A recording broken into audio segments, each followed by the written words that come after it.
स्वागत है आपका हमारे YouTube channel Shadab education centre में। तो आज की इस वीडियो में हम आपको बताने वाले हैं कि आप अपना एनडीए का फॉर्म कैसे भर सकते हैं। एनडीए यानी कि नेशनल डिफेंस एकेडमी का 2024 वाला, जो भी जनवरी 27 जनवरी से चालू हुआ था, सर 16 फरवरी तक लास्ट डेट है इसकी भरने की। तो आप इसको भरने के लिए मतलब क्या क्या प्रोसेस है, कैसे क्या है, स्टेप बाय स्टेप पूरा हम बताएंगे आपको। तो वीडियो को पूरा जरूर देखिएगा, और वीडियो अगर अच्छी लगे तो लाइक एंड सब्सक्राइब किए बिना मत जाइएगा। साथ में अपने दोस्तों को शेयर भी कर दीजिएगा, उन लोगों को भी थोड़ी सी मदद मिल जाएगी। तो चलिए फॉर्म भरते हैं। फॉर्म भरने के लिए आप उससे पहले इसकी ऑफिशियली साइट पर आ जाना, जो एनडीए की होती है। तो आप जो देख रहे थे कि इसका डैशबोर्ड इस तरीके कुछ इस तरीके से इंटरफेस है। तो आप यहाँ से देखिए, ऊपर लिखा हुआ है HTTPS NDA। तो इस लिंक से भी डायरेक्ट आप आ सकते हैं। चाहे तो आप यहाँ से sarkari.com पे जाएंगे, तो फिर यहाँ पे आप देख रहे हैं NDA Pune group C various post online form वाला है। इस पर क्लिक करेंगे तो कुछ इस तरीके के इसका इंटरफेस दिखाई देगा, खुलेगा। तो हेड आ गया था दोस्तों, इग्नोर करिएगा। तो ये देखिए, लास्ट डेट एप्लीकेशन चालू हुआ था 27 जनवरी 2024 से, लास्ट डेट है 16 फरवरी तक का। तो जो कि एकदम फ्री ऑफ कॉस्ट है, कोई पैसा नहीं देना है किसी को। जनरल OBC अदर स्टेट के कहीं के भी लोग हों, फ्री है, कोई नहीं देना है। तो कुछ इस तरीके का फॉर्म है। उसमें देखिए पोस्ट हुई है, टोटल पोस्ट है, वैकेंसी है जो इस पोस्ट की 198 है। तो इसमें मल्टी टास्किंग की भी है, जो भी स्टाफ ऑफिस एंड ट्रेनिंग का है, तो उसकी 151 पोस्ट है। इसके लिए एलिजिबिलिटी क्या क्या है वो यहाँ लिखी हुई है। क्लास 10th मैट्रिक्स, यानी कि जो क्लास 10th होता है उसी को मैट्रिक्स कहते हैं, वो पास होना चाहिए। और लोअर डिवीजन क्लर्क यानी LDC की 16 पोस्ट हैं, वगैरह वगैरह और सब भी हैं। जो भी आप अपने हिसाब से देख के, जो भी इसमें आप इंटरेस्टेड हों, जिसमें आप मतलब एलिजिबल हों, वो आप भर सकते हैं। कुक की भी है, साथ साथ में यहाँ पे 14 पोस्ट हैं खाना ना बनाने के लिए भी। तो आप यहाँ से भी डायरेक्ट ही यहाँ पे दिए हुए क्लिक करके ऊपर आएंगे, सॉरी नीचे जाएंगे, ऊपर आएंगे। तो नीचे आएंगे, यहाँ पे स्क्रॉल करके यहाँ से दिया हुआ है अप्लाई ऑनलाइन पे। तो यहाँ से भी करेंगे तो भी आपको यहीं पे ही लेके आएगा। तो इसका कुछ इस तरीके से इंटरफेस दिखाई देगा। तो फिर आपको सबसे पहले यहाँ पे नीचे दिखाई देगा क्रिएट न्यू अकाउंट। सबसे पहले आपको यहाँ पे एक अपना अकाउंट बनाना पड़ेगा, तभी आप मतलब एक हिसाब से करें तो रजिस्ट्रेशन करना। रजिस्ट्रेशन कर लेंगे, उसके बाद ही कहीं आप अपना फॉर्म यहाँ पे जो आपको इंटर लॉगिन नेम आपने डाला होगा, पासवर्ड वासवर्ड उससे डाल के तो आप बोल के आगे अपना फॉर्म भर सकते हैं। तो उसके लिए सबसे पहले आपको यहाँ पे क्रिएट न्यू अकाउंट पे क्लिक करना होगा। तो रजिस्ट्रेशन फॉर्म, जैसे देखिए मैंने कहा था ना, रजिस्ट्रेशन फॉर्म के लिए क्रिएट न्यू अकाउंट बनी कि रजिस्ट्रेशन फॉर्म का रजिस्ट्रेशन करना होता है जो भी है। तो उसकी गाइडलाइंस कुछ दी हुई यहाँ पे दिया हुआ है, तो फिल करिए।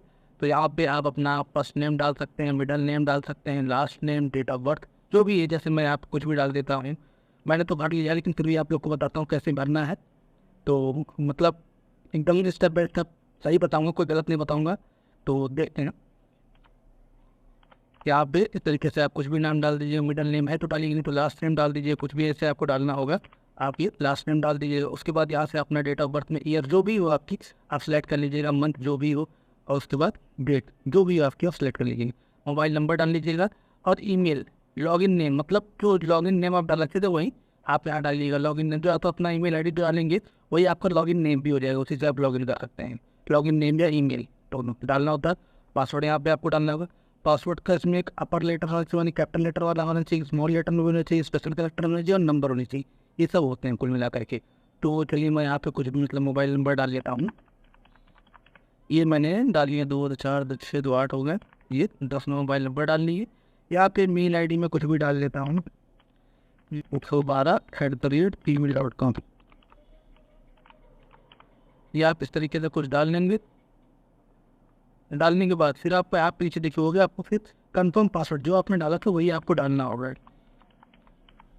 @12 डाल दिया, ये कर दिया। उसके बाद फिर यहाँ पे आपको जेंडर सेलेक्ट कर लेना होगा, कैप्चर कोड डाल देना होगा। कैप्चर कोड जैसे लिखा है वैसे डाल देना होगा। तो मैं कैप्चर कोड डाल लेता हूँ।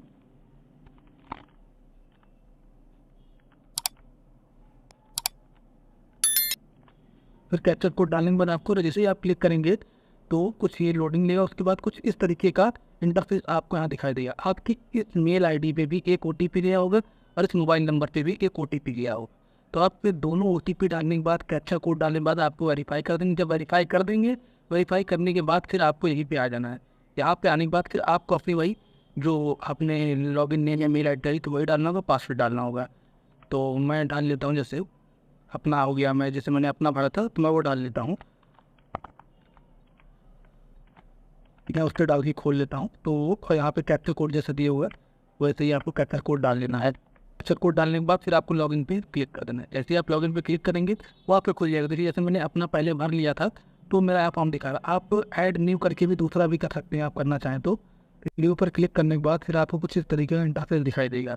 इसमें आपको यहाँ पे फॉर्म भरना होगा। तो इसमें आपको जो भी आपको ये तो एडवर्टाइजमेंट और जो भी ऐसा ही रहेगा।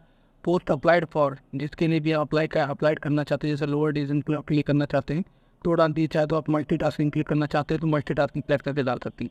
उसके बाद जेंडर सेलेक्ट करना होगा। उसके बाद कास्ट, आप जिस भी कास्ट से आते हैं आप वो भी आप सेलेक्ट कर लेंगे, वो भी तेज़ से डाल दिया मैंने। कैटेगरी आपकी जो भी आती है, अगर PWD में है तो एक्स सर्विसमैन है तो, नहीं तो फिर अगर नहीं है तो नन पे रहने दीजिए। नेशनलाइजेशन ऑटोमेटिक रहता है। उसके बाद ये भी अपने आप रहेगा। उसके अदर रिलैक्सेशन, अगर रिलैक्सेशन चाहते हैं जैसे इसमें दिया हुआ है तो उसमें आप ले सकते हैं। इसमें सेंट्रल गवर्नमेंट एम्प्लॉय हैं अगर, तो उसके द्वारा डिपार्टमेंट कैंडिडेट हैं या with 3 years continuous service in central government में है तो आप सेलेक्ट कर सकते हैं, नहीं तो फिर आप मतलब नन पे रहने देंगे। उसके बाद फिर आई एम एग्री पे क्लिक कर देंगे। उसके बाद फिर यहाँ पे आर यू श्योर तो कंटिन्यू क्लिक कर, न्यू एप्लीकेशन टू कंटिन्यू, तो आप न्यू पर क्लिक कर देंगे। उसके बाद ये दिखा देगा application generated successfully, please fill details and submit application, तो आप इसे ओके कर देंगे। फिर आप यहाँ पे पर्सनल इन्फॉर्मेशन पूछता है। यहाँ पे आपका फर्स्ट नेम जो आपने वहाँ डाला होगा, first name last name automatic लिखा रहेगा। उसके बाद फिर जो भी है यहाँ पे आपने नेम एज मैट्रिकुलेशन सर्टिफिकेट, यानी इंटर या हाई स्कूल की मार्कशीट में जो नाम लिखा होगा वो आपको डालना होगा। फादर्स नेम यहाँ डालना होगा, mother's name, date of birth पहले से डली होगी जब वहाँ डालेंगे। आप रिलीजन यहाँ पे जो भी आप थंब से रिलेटेड है वो डाल सकते हैं। आधार नंबर यहाँ पे आप डाल सकते हैं। ईमेल आईडी डालना होता है, मोबाइल नंबर और फ़ोन नंबर डालना होता है। उसके बाद मैरिज, मतलब मैरिटल, आप मैरिज है तो नहीं है तो ऑपरेट करके यहाँ डाल सकते हैं। उसके बाद आइडेंटिफिकेशन मार्क, उसमें अगर मतलब जैसे आपकी बॉडी में कोई मार्क है, यानी मंदिर से आपके कोई डॉक्यूमेंट जैसे लेके जाते हैं आधार कार्ड, उसमें अगर आपका फेस मैचेस नहीं होता है तो ये क्या एडिशनल मतलब चीज़ होती है आइडेंटिफिकेशन के लिए, कि अगर आपके बॉडी में कहीं मार्क है या कोई चोट लगी है तो आप यहाँ पे डाल सकते हैं। कोई भी डाल सकते हैं। जैसे मैंने डाल दिया था ईयर इंजर्ड, मतलब कान पे चोट लगी, डाल दिया था। बाकी यहाँ पे have you ever change name अगर आप करना चाहते तो यस करिएगा, नहीं तो अनदर नो रहने दीजिएगा। उसके स्टेट पे आपको सेलेक्ट कर लेना है। उसके बाद फिर आपको ये नीचे लेके आएंगे तो यहाँ पे आपका कंपेरिजन एड्रेस जो भी है आपका, मतलब हाउस नंबर या विलेज जहाँ भी रहते हैं, स्टेट, डिस्ट्रिक्ट, पोस्ट ऑफिस जो भी आपका है वो डालेंगे आप पे। उसके पिन कोड जो है वो डालेंगे। अगर आपका एड्रेस सेम है तो यहाँ पे आप सेम एज मतलब क्लिक कर देंगे, ऑटोमेटिक दोनों सेम मिलेगा। उसके बाद आपको कास्ट टाइप जो भी आपके यहाँ पे सेलेक्ट कर लेना है, उसके बाद यहाँ पे आपको ले लेना है। उसके बाद फिर आपको यहाँ पे सेव करना है। उसके सेव करने के बाद फिर आपको नेक्स्ट कर देना है। नेक्स्ट करने के बाद आपको एक्सपीरियंस सर्टिफिकेट या जो भी एजुकेशन या एडिशनल डिटेल डालनी होती है।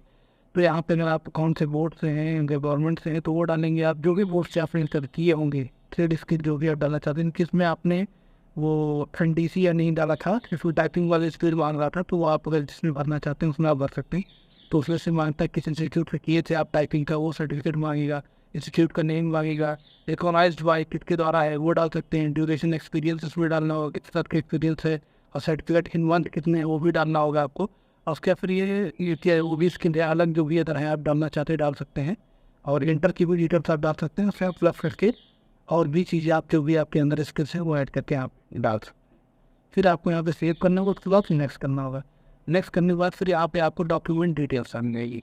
आपका यहाँ पे जो भी OBC सर्टिफिकेट होगा उसका नंबर डालना होगा। तो इशू कब हुआ था, डेट ऑफ इशू वो डालना होगा। उसके बाद फिर आपको यहाँ पे आप ऑथराइज किसके द्वारा किया गया था, जैसे तहसीलदार होता है, OBC तहसीलदार द्वारा बनाया था तो वो डाल देंगे। स्टेट आप डालेंगे, डिस्ट्रिक्ट डालेंगे। और अगर आप यहाँ पे लाइफ टाइम वैलिड डालेंगे, यस भी कर देंगे तो भी कोई नहीं, वैसे यहाँ पे नो रहता है, मैंने यस कर दिया था। नहीं तो अगर नो पे भी करेंगे तो यहाँ पे फिर वैलिड अप टू डेट उसमें लिखा है 3 साल के वैलिड रहता है, वो डाल सकते हैं। नहीं तो नहीं तो आप यस कर देंगे तो कोई दिक्कत है नहीं। फिर ये ऐसे ही रहने देंगे, सेम ऐसे ही रहेगा। उसको सेव करेंगे, फिर आप नेक्स्ट कर देंगे। उसके फिर यहाँ पे आपको अपने डॉक्यूमेंट्स अपलोड करने होते हैं। इसमें आपको फ़ोटो का साइज़ लिखा रहता है 50 KB रहेगा, सिग्नेचर 25 KB रहेगा।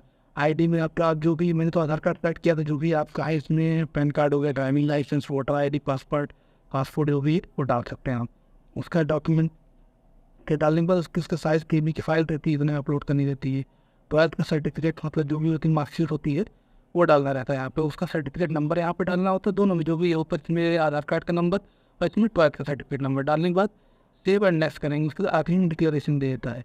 इसमें आपको इन सभी बॉक्स को चेक करना था। डिक्लेरेशन है, सबको कायदे से पढ़ के सबको चेक करना था। चेक करने के बाद आप जिस प्लेस में आप डालना चाहते हैं जो भी सिलेक्ट कर लेंगे।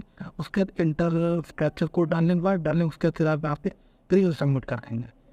तो अगर आपको ये वीडियो पसंद आई हो तो लाइक, कमेंट एंड सब्सक्राइब जरूर करिएगा। तो मिलते हैं अपने नेक्स्ट वीडियो में, तब तक के लिए धन्यवाद। जय हिंद, वंदे मातरम।